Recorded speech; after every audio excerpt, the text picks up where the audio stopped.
The Carpenter's gift. The afternoon sun filtered through the tall windows of the Pasadena Civic Auditorium, casting long shadows across the empty seats. In a small dressing room backstage, a young man sat quietly, his calloused hands resting on his knees. His name was Miguel Santos, and he had traveled 6,000 miles to be here. Miguel was 23 years old, with gentle brown eyes and black hair that fell across his forehead. He wore a simple white shirt, pressed carefully that morning, and dark jeans that his mother had mended twice. On his lap sat an acoustic guitar, its wood worn smooth from years of use. The instrument had belonged to his father. Outside the dressing room, the halls of America's Got Talent buzzed with activity. Producers rushed past with clipboards. Camera operators checked their equipment. Contestants warmed up their voices, practiced their dance moves, stretched their limbs. But Miguel sat still, his fingers tracing the edge of the guitar, remembering. He thought of his father, Ricardo Santos, who had been a carpenter in their small village outside Manila. Ricardo had built houses with his bare hands, working from sunrise to sunset, 6 days a week. Their home had been modest, with walls of weathered wood and a roof of corrugated metal that sang like thunder when the monsoon rains came. But it had been filled with music. Every evening, after washing the sawdust from his arms, Ricardo would take down his guitar from the wall. He would sit on their small porch, and his fingers would dance across the strings. The neighbors would stop their conversations to listen. Children would pause their games. Even the stray dogs that wandered the dirt roads seemed to settle in the presence of that music. Ricardo had never learned to read sheet music. He played by feel, by memory, by heart.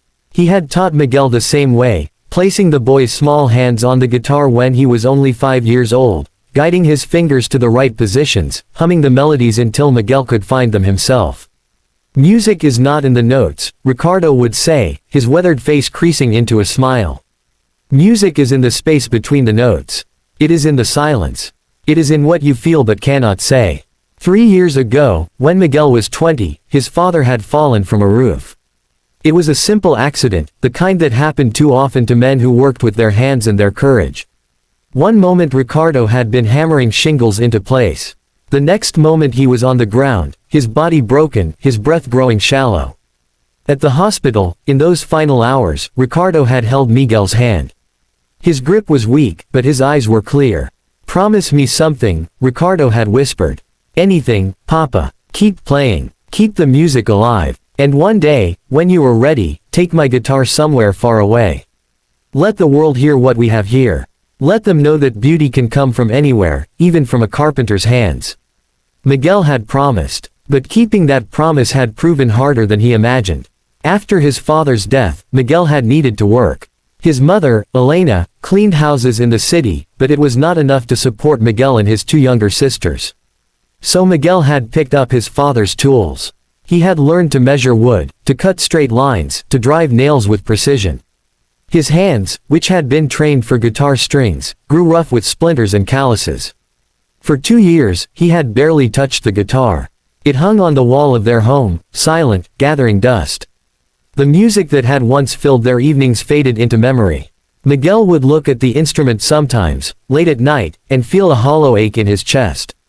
But there were bills to pay. There was food to buy. There were his sister's school uniforms to mend.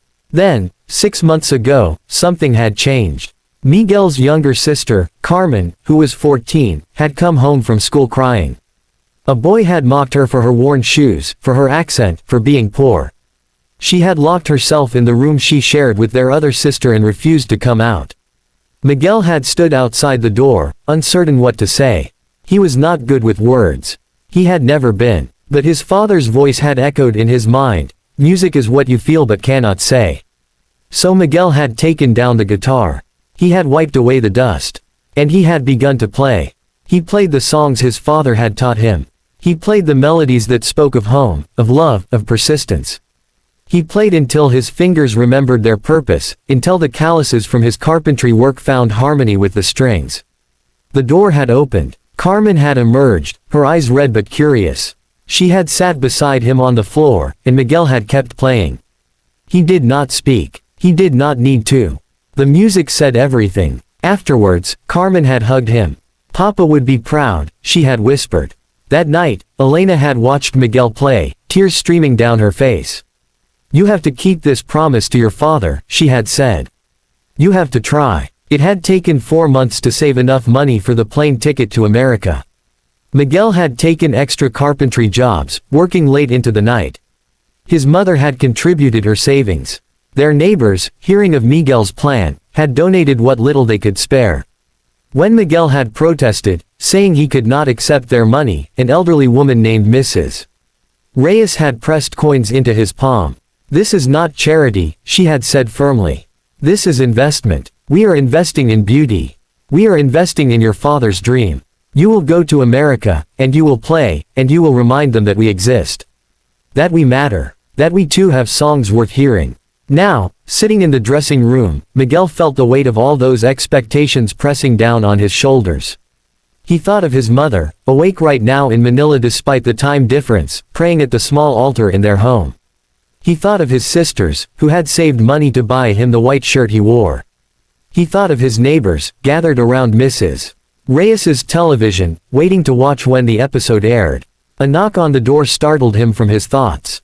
A production assistant, a young woman with a headset and a bright smile, poked her head in. "Miguel, you're up in 5 minutes." He nodded, unable to speak. His mouth was dry. "Hey," she said more softly, noticing his nervousness. "You've got this. Just do what you came here to do." When she left, Miguel stood. He picked up his father's guitar and held it close. He closed his eyes and whispered a prayer, not to any saint or god in particular, but to his father. To Ricardo Santos, who had built houses and played music and believed that his son could carry beauty into the world. The walk to the stage felt like a dream. The bright lights, the massive audience, the 4 judges sitting at their table, Simon Cowell in the center, his arms crossed, his expression unreadable. Miguel stood at the microphone, his father's guitar in his hands. The theater fell silent. "Hello," he said, his voice quiet but steady. "My name is Miguel Santos. I am from the Philippines. My father was a carpenter. He passed away 3 years ago, but he taught me that music lives in the space between the notes. In the silence. In what we feel but cannot say. This song is for him." He did not wait for a response. He simply began to play. The song was one his father had written, a melody without words, a tune that spoke of longing and love and the quiet dignity of a life spent building things with your hands. Miguel's fingers moved across the strings with a gentleness that came from years of listening to his father play this same song on their small porch. He played slowly, letting each note breathe, letting the silence between them speak. The audience disappeared. The judges disappeared. There was only the music, and somewhere in that music, his father was alive again. When the final note faded, Miguel opened his eyes. The theater was completely silent. For a moment, he wondered if he had failed, if he had somehow disappointed everyone who had believed in him. Then he saw Simon Cowell's face. The notoriously harsh judge was wiping his eyes, not bothering to hide the tears streaming down his cheeks. The audience erupted. People stood, applauding, some crying openly. The other judges were on their feet. But Miguel only watched Simon, who was nodding slowly, his hand pressed to his chest. When the applause finally subsided, Simon spoke, his voice thick with emotion. "In 20 years of judging talent shows," he said, "I have heard thousands of performances. But I have never, ever, heard anything that moved me quite like that. Your father would be incredibly proud. Thank you for sharing that with us." The other judges pressed their buzzers, sending Miguel through to the next round. But as he walked off stage, guitar in hand, Miguel was not thinking about the competition. He was thinking about his father, about his mother watching from home, about his sisters and his neighbors and Mrs. Reyes. He had kept his promise. He had taken his father's guitar somewhere far away. He had let the world hear what they had in their small village, in their home with the metal roof and the wooden walls.